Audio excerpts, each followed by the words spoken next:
E no reino espiritual nós precisamos desenvolver isso, queridos irmãos. Há tanta coisa que a gente está tocando, que a gente quer alcançar, que está preso na nossa mão, e a gente não consegue liberar, largar, é preciso cortar. Tem gente que está preso em determinadas coisas, segurando com tanto vigor, está vendo um inimigo ao redor cirandando, aproximando, e nós perdemos a capacidade de cortar na própria carne e falar: larga isso, solta isso, desiste disso. Quais são as amizades que precisam ser largadas? Quais são os ambientes que precisam ser deixados? Quais são as conversas que não atraem mais a glória do Senhor? Quais são os pontos hoje na tua vida que você precisa soltar, liberar e falar: Pai, vai doer, mas eu tenho que cortar isso?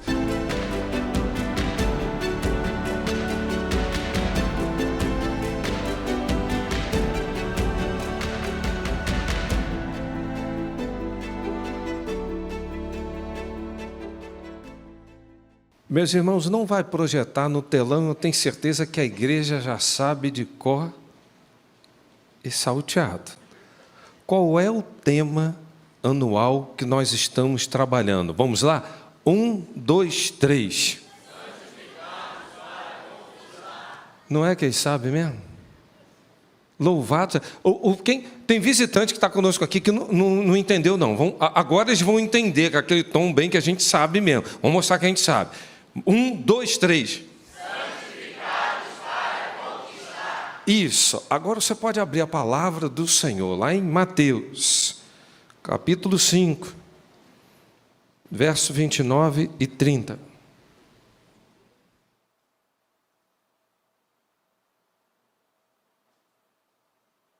E o tema da nossa reflexão é santificados na própria carne.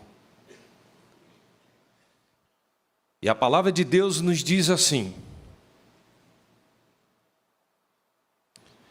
portanto, se teu olho direito te escandalizar, arranca-o e tira-o para longe de ti, pois te é melhor que se perca um dos seus membros do que seja todo o seu corpo lançado no inferno. E se a tua mão direita te escandalizar, corta e atira para longe de ti, porque te é melhor que um dos teus membros se perca do que todo o seu corpo seja lançado no inferno. Senhor, tua palavra será proclamada e ela sempre faz aquilo que te agrada. Nós confiamos, nós dependemos, nós esperamos na tua palavra. Destrava a mente, abra o coração e fale conosco, em nome de Jesus. Amém. Se você observar o capítulo 5 de Mateus, dava para a gente pregar o ano inteiro, porque ele já começa logo no Sermão da Montanha, falando das bem-aventuranças, da felicidade que é. Mas o sermão chama atenção porque é um grande paradoxo e uma contradição aos olhos humanos, porque na verdade fala, por exemplo, felizes os que choram. E a gente vai lendo o Sermão da Montanha, nós vamos perceber então que há uma propositura inversa de tudo que o mundo impõe a cada um de nós como sendo possibilidade de felicidade. Mas à frente, então, ele começa a desenvolver a tese de todos os problemas que a gente possa ter, e vem falando de dificuldade, vem falando de santificação, e chega a um ponto, então, que ele começa a traçar um paralelismo falando da lei, e quando ele chega nesse ponto, ele vem falando, um novo mandamento vos dou.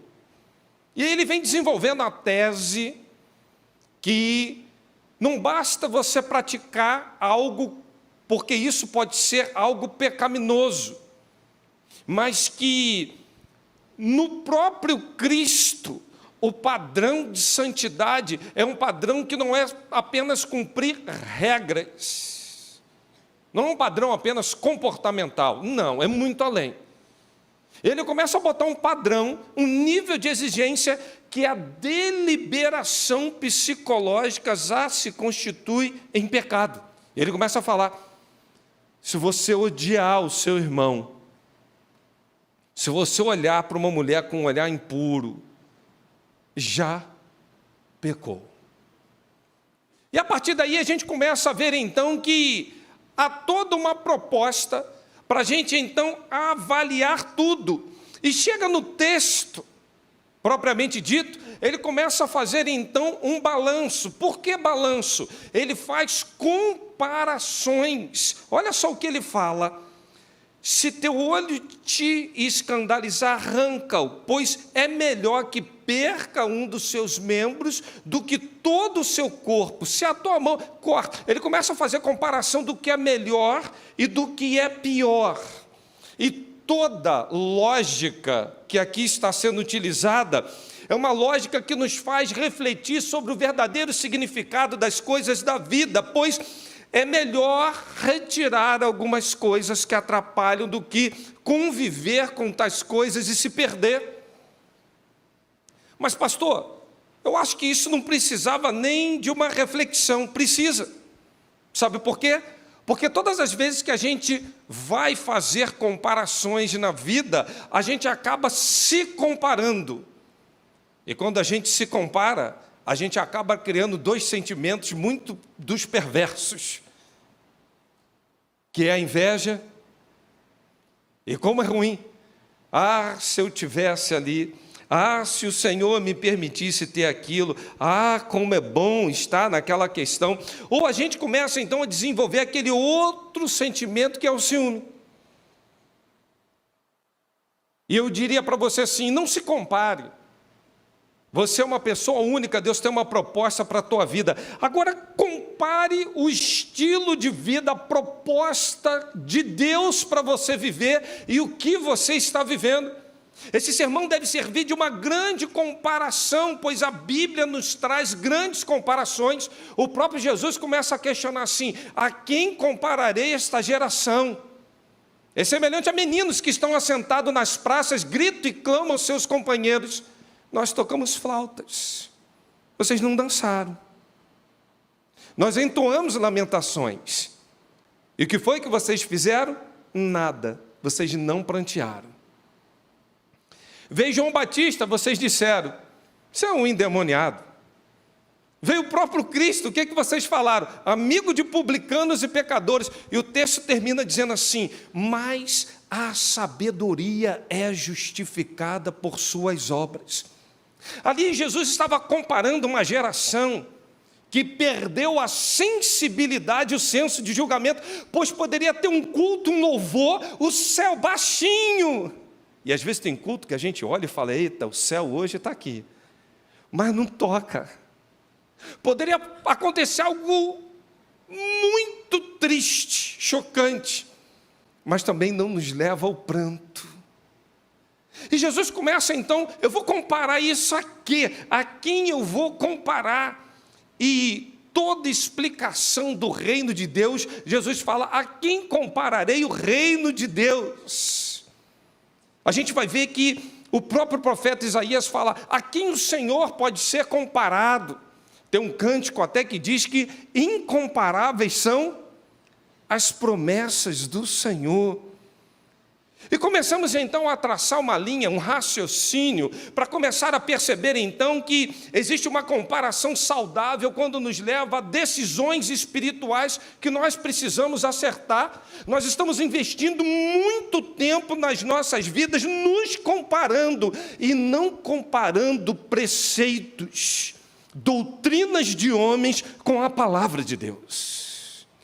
O desafio do texto é você olhar para como você está vivendo e dizer o que vale ou não a pena viver. E quando você faz boas comparações, quando você compara o sermão da montanha diante de todo o paradoxo que nós introduzimos aqui nessa reflexão, você vai começar a perceber uma coisa muito interessante. Primeiro, é o famoso saiba perder para ganhar.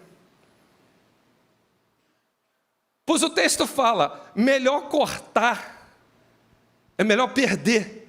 E quando fala de corte, de perda, irmãos, dá um arrepio na espinha dorsal. Ninguém gosta de perder. Eu conheço gente que não gosta de perder nem para o ímpar. Eu estava vendo aqui, eu entrei aqui no culto já um pouquinho mais à frente, que estávamos resolvendo coisas aqui da igreja, e olhei para o auditório assim na hora da adoração, eu percebi alguns tricolores com cara de triste. Eu não sei porquê.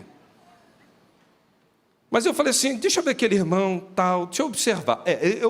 Hoje eles estão com uma cara de triste. E eu estava em reunião, não sei quanto foi o jogo. Mas eu estou pressupondo que perderam. Estou pressupondo. Queridos, que coisa difícil é a gente aceitar perda. Aceita perda de alguém que tanto significou algo para você. Como isso é difícil. Perder um emprego. Perder uma oportunidade.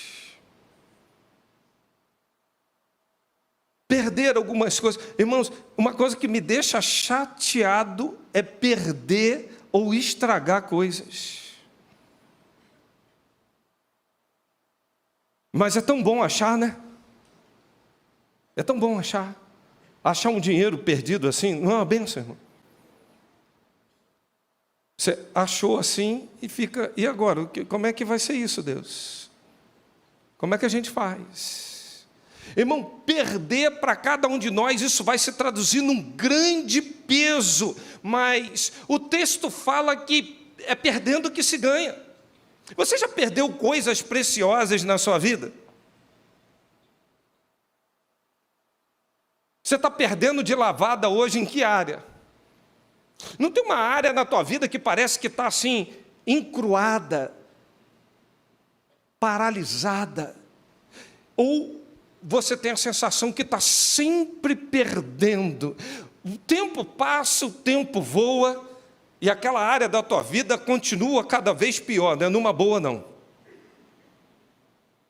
Vai perdendo, vai sangrando, e vai cansando a cada um de nós. Irmãos, perder para cada um de nós significa uma coisa muito trágica, mas para aqueles que querem viver em santidade com o Senhor, é preciso aprender a perder. O apóstolo Paulo fala, eu sofri a perda de todas as coisas. Você sabe o que são todas as coisas? E ele conclui dizendo assim, e eu as considero como esterco, não tendo valor algum. Por quê? Pela sublimidade da santidade que era viver uma vida com Cristo Jesus. O apóstolo Paulo começa a fazer uma comparação da tribo que ele veio, judeu, fariseu e tal, renomado, cara que tal. E o que era isso? Isso era nada perante a sublimidade da pessoa de Cristo Jesus. Nós estamos hoje numa vida desenfreada, lutando, batalhando por tantas conquistas pessoais e que por vezes não existe a meritocracia de glorificar ao Senhor. É glória própria. As pessoas quando botam um diploma, pegam um canudo, se olham e o peito chega a ficar estufado.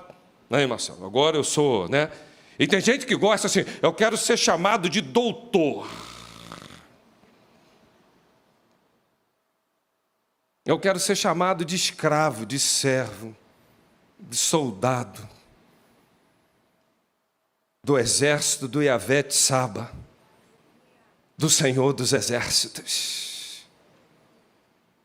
Porque no final da vida, se nós fizermos tudo certinho, você vai ganhar uma grande medalha, soldados. Sabe o que vai estar escrito na sua medalha? Servo inútil.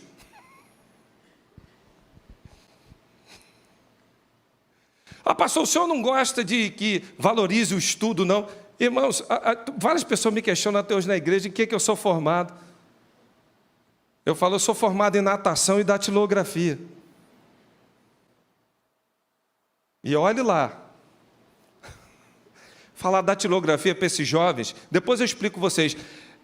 É uma máquina, vocês não conhecem, não é alta tecnologia. Você digita e já imprime ao mesmo tempo. Vocês não sabem o que é isso, não. Entendeu?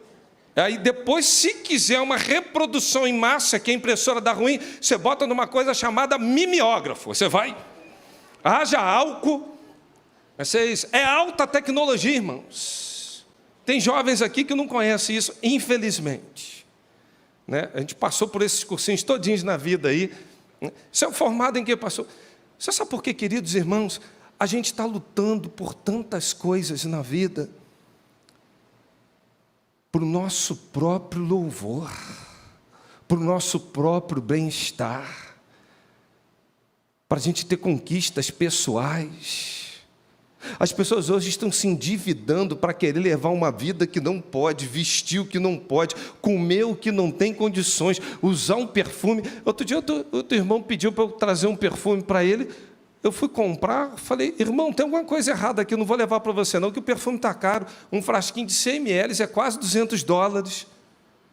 Ele falou assim, não, mas é esse mesmo que eu uso, pastor. Falei, meu Deus, eu estou quase comprando um saco de limão ali na esquina, com aquela minâncora, e dando um jeito para esse irmão aí, pelhando. Assim, irmãos, eu estava vendo outro dia os ditos, né, de um dos maiores mentores da época, que foi o Steve Jobs, e aos 56 anos de idade, ele vivendo o drama da sua doença, e aí ele começa a fazer comparações, estilo de vida, e aí ele começa a falar assim, eu tenho todo o dinheiro do mundo para pagar os melhores médicos, mas eu não tenho recurso para pagar ninguém para ficar com a minha doença. E nessa comparação da vida, ele começa a falar assim, eu aprendi que um relógio de $300 marca a mesma hora que um outro de $3. Eu aprendi que um carro de $500 mil me leva ao mesmo lugar que um carro de $5 mil. Nós vamos chegar no mesmo lugar. E aí ele começa a fazer umas comparações. Ele me lembra até o tal do Salomão, depois de tudo que ele viveu, com 300 mulheres e 700 concubinas, ele começa a dizer assim no final da vida, bom é o homem amar a mulher da sua mocidade. Ele tinha que ganhar a corça.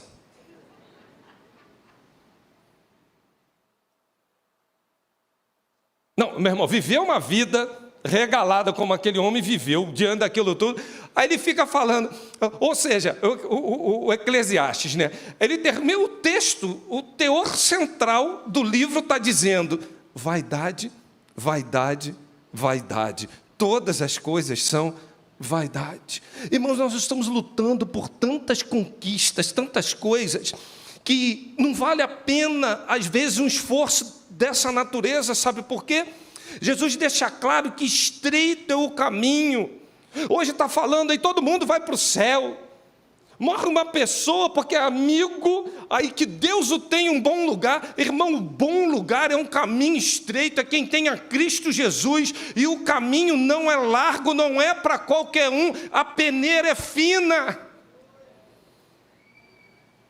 Porque a porta larga tem um monte de gente entrando, porta larga tem um monte de gente se perdendo, mas a porta estreita, que exige de nós um poder de entrega, de renúncia, muitos estão fora dela.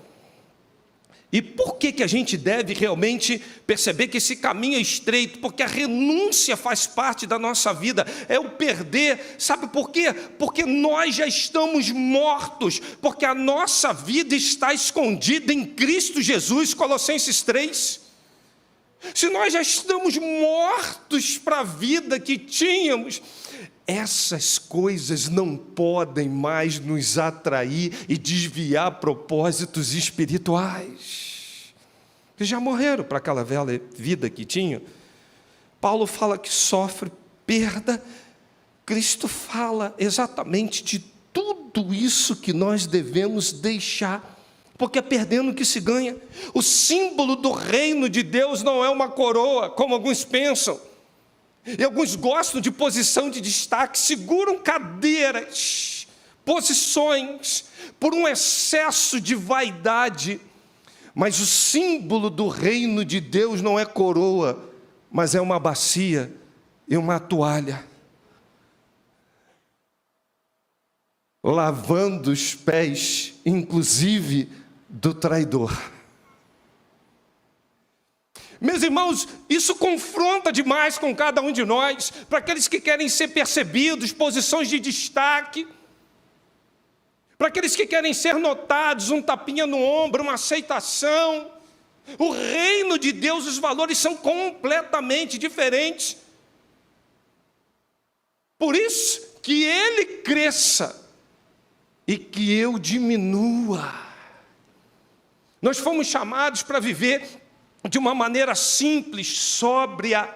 O reino de Deus, para ser grande, você primeiro tem que aprender a ser pequeno. Quer ser bem servido, aprenda a servir. São valores do reino, são propostas do reino. Mas as pessoas hoje, conforme alguns jogadores de futebol até falam, mal sentou no ônibus, já quer ir lá na janela, na primeira cadeira. Vai ficar lá atrás, meu irmão, lá no fundão. Se te chamarem, ocupa lá o lugar lá na frente.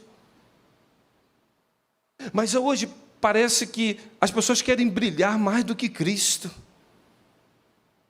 Querem andar de tal forma que seja o centro de tudo. Mas isso não é saber perder. No reino de Deus não há espaço para vaidade, soberba, orgulho, posições especiais. Um pastor, um diácono, pastor quer dizer servo. Se tem uma coisa que deve nos identificar, não são posições especiais, mas a qualidade do serviço, de servibilidade que a gente se entrega, que a gente perde, que a gente investe, que a gente coloca. É preciso hoje a gente parar e observar que todo aquele que obedecer esses mandamentos, ainda que menores, ensinar os outros a fazer mesmo, será chamado de menor no reino de Deus. Não vai ser chamado de maior. Porque se você for ver anteriormente a esse texto, o que os discípulos estavam discutindo? Quem vai sentar onde? Ainda chega a mãe lá de dois dele e fala assim, não tem uma vaguinha para chefe de gabinete, ministro da fazenda, não, tem dois garotos que estão contigo, os garotos são bons. Os garotos são bons. Tem uma vaguinha para eles aí não, Jesus? Bota um à direita e bota o outro à esquerda. Aí Jesus, rapaz, se vocês soubessem quem vai estar à minha direita e à minha esquerda daqui a alguns dias, naquela crucificação, você não estaria pedindo isso. Você não estaria falando disso. Porque, meus irmãos, é perdendo que se ganha. A Bíblia fala, aquele que deixar marido, mulher, filhos, pais, bens, tal, uma lista extensa, por amor de mim e do Evangelho, ainda diz assim, receberá 100 vezes no tempo presente e no porvir. Sabe o que é porvir? A vida eterna.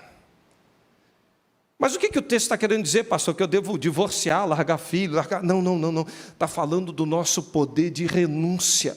E quando fala 100 vezes, aí há uma hipérbole, falando que as coisas de Deus são imensuráveis. Você vai receber no tempo presente e ainda no século vindouro. Irmãos, perdendo o que se ganha.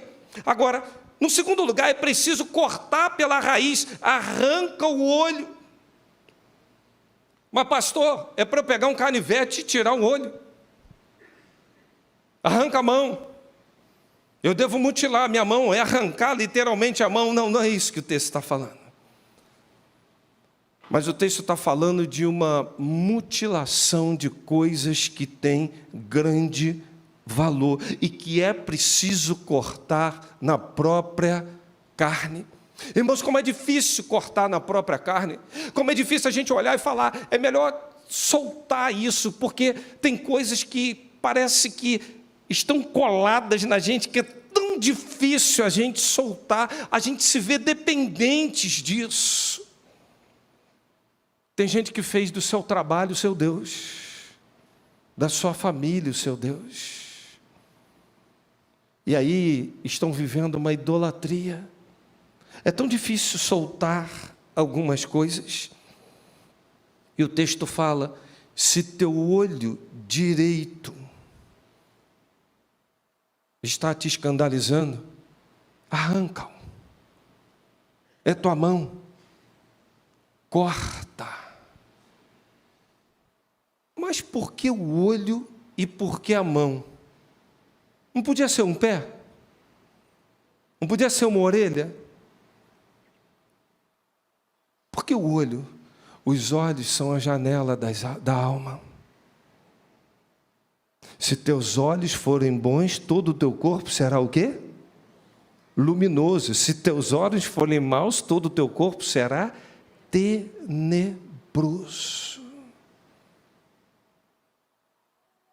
E eles criam, se você for ver a plateia de Jesus naquela época, eles criam piamente que tinha um olho que você enxergava melhor, e é o olho diretor. Eu não sei se você sabe que realmente você tem um olho que você enxerga melhor que o outro. Você sabia disso, sim ou não? Tem gente que está assim. Depois você fecha e faz o teste, mira num ponto. Não precisa fazer agora aqui no culto, não. Tem gente assim. Calma, irmão. Depois você vai descobrir qual é o seu olho diretor. Mas eles criam o seu direito que você enxergava melhor. Assim como o destro era o normal, o canhoto era uma exceção. Então, se você tinha que fazer alguma coisa, era com a mão direita. Você já teve a mão... Eu, por exemplo, eu sou destro. Você já teve a mão direita imobilizada? Tenta escovar um dente com a mão esquerda. Irmãos, é uma bênção. Come com a mão esquerda. Come. E pega um babador bom. Você vai fazer uma sujeira. Tente fazer as coisas com a mão contrária ao teu estado natural. Tenta. Tenta fazer isso. E o texto está falando para aqueles homens de uma maneira assim, ó, o teu olhar, a tua visão, às vezes, pode estar gerando coisa na tua vida, que ao invés de você enxergar o que precisa, na verdade você está cego. Você está achando que está vendo bem, mas na verdade é uma cegueira espiritual. Sabe por quê? Porque quando os olhos contemplam o que não deve, arranca. Mas pastor, é arrancar o olho? Não. O problema não está no olho e na mão. O problema está no desejo do coração que direciona o teu olho. Tinha um cântico da época dos irmãos aqui, né, Ovelhas do Sebastião, que cantava assim: cuidado, olhinho com que olha, cuidado, boquinha. Não tem um cântico desse, irmão?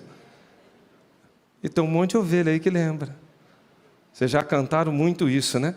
Tinha as EBFs, irmãos, eu olhava aquelas crianças, tudo bonitinho, arrumadinho, tudo cantando isso assim, tudo arrumadinho. Toda vez que eu penso nesse cântico, eu lembro das crianças, tudo arrumadinho, cantando. Tudo ensaiadinho, tudo, né, os bibelozinhos, santinhos da igreja. Aí, só que a gente cresce e a gente esquece que isso é uma verdade. Quantas coisas precisam ser arrancadas da internet da nossa vida?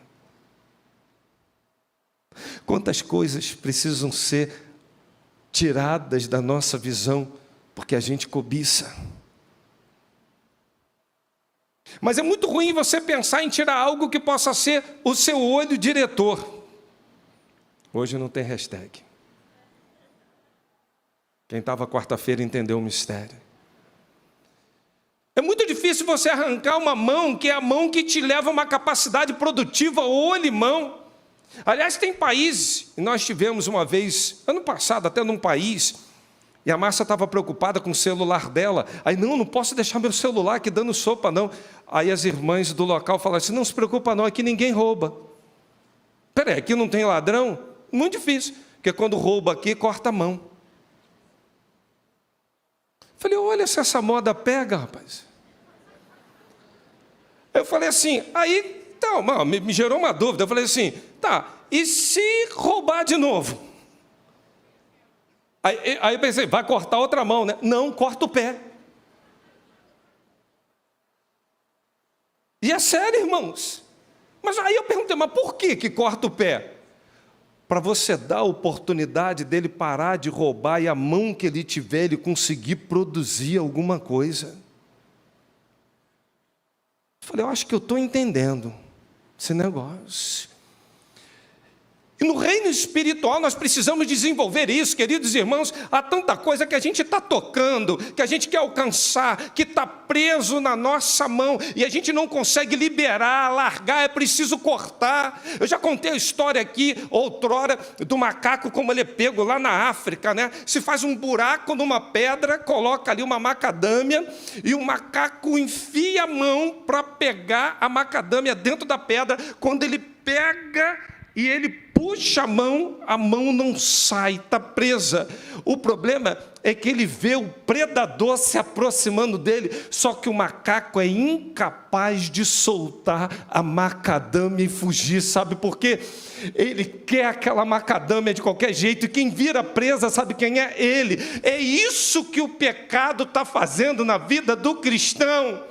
Tem gente que está preso em determinadas coisas, segurando com tanto vigor, está vendo um inimigo ao redor, cirandando, aproximando, e nós perdemos a capacidade de cortar na própria carne e falar, larga isso, solta isso, desiste disso.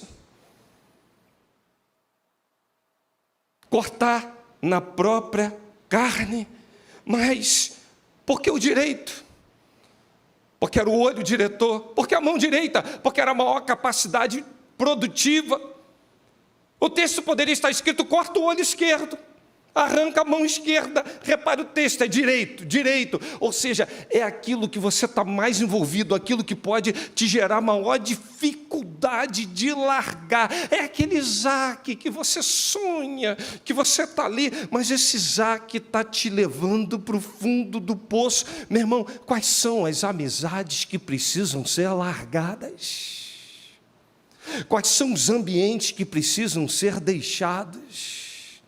Quais são as conversas que não atraem mais a glória do Senhor? Quais são os pontos hoje na tua vida que você precisa soltar, liberar e falar, Pai, vai doer, mas eu tenho que cortar isso, porque isso desagrada a Ti.